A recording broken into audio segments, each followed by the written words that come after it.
narito tayo ngayon kung saan nagpaabot ng konting tulong ang ating team, Angels Helping Hands, para sa pamilya ni Ate Sai mula sa Davao. At sa pamumuno ng ating Mother Angel, Malu Luisa, maraming salamat sa pag-sponsor. At sa lahat po na gustong magpaabot ng tulong para sa pamilya ni Ate Sai, maaari lamang pong mag-message sa aming FB page at umasa po kayo na ipapaabot namin ang inyong ipapaabot. Maraming salamat po, and Jesus love us.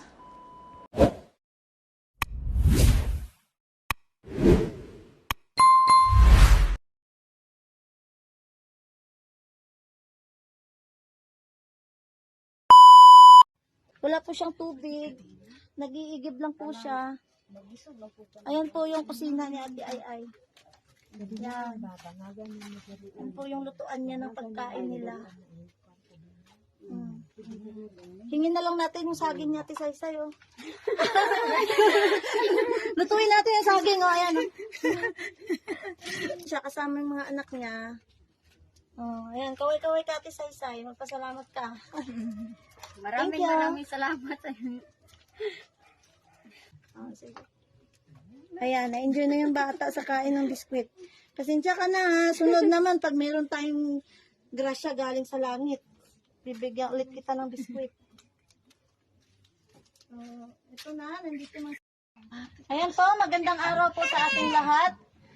Sa aming Mother Angel, Mami Malu Castillo, maraming salamat po kay founder, sa lahat ng admin, sa lahat ng members ng Team Angels Helping Hands.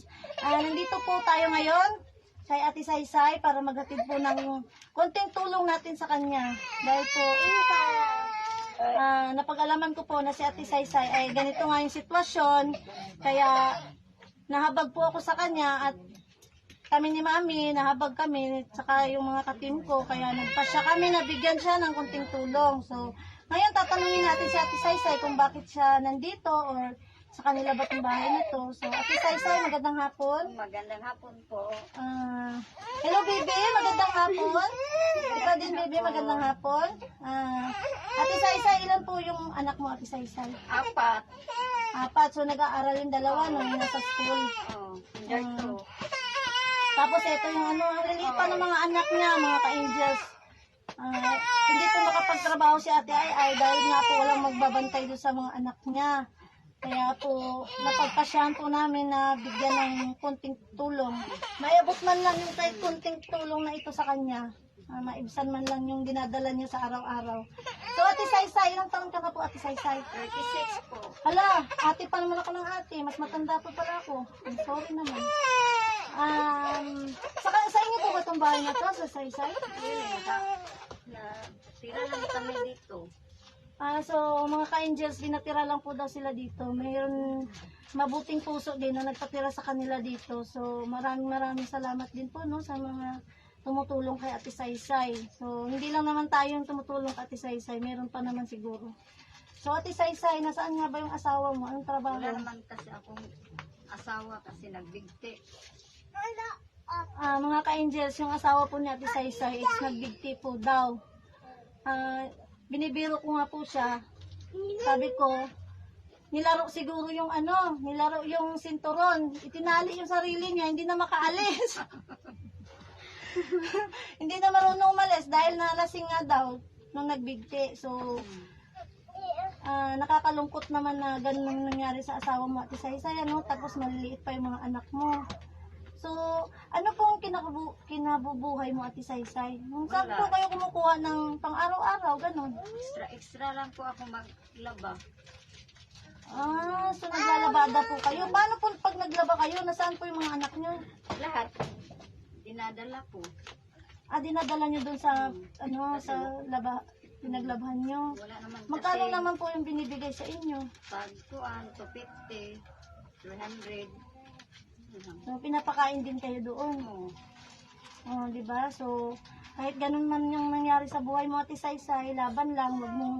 Wag mong iiwan yung mga anak mo, alagaan mo yung mga anak mo. Dahil, balang araw, lalaki din yan. At balang araw, yan din ang makakatulong sa'yo, no? Pag lumaki na yan. So, believe lang tayo kay God na kahit pa paano, maghahanap si God ng paraan para maano din, ano ba yung parang ano yung mga pangangailangan nyo sa araw-araw, may gagamitin yung Diyos para na tulungan kayo. So, sa ngayon, yung Team Angels Helping Hands, ang blessing na ito ay galing sa Panginoon at naging lang kami, parang kami lang yung ginamit ng Panginoon para maipaabot sa'yo yung tulong na yan. So, pagtyagaan mo na Ate Saysay, so, hindi natin may papangako kung mayroon pang kasunod, pero sana naman mayroon pang mahabag sa iyo tapos magbigay. So, huwag po kayong mag-alala at ibibigay po namin sa iyo yun. Ha, Ate Saysay?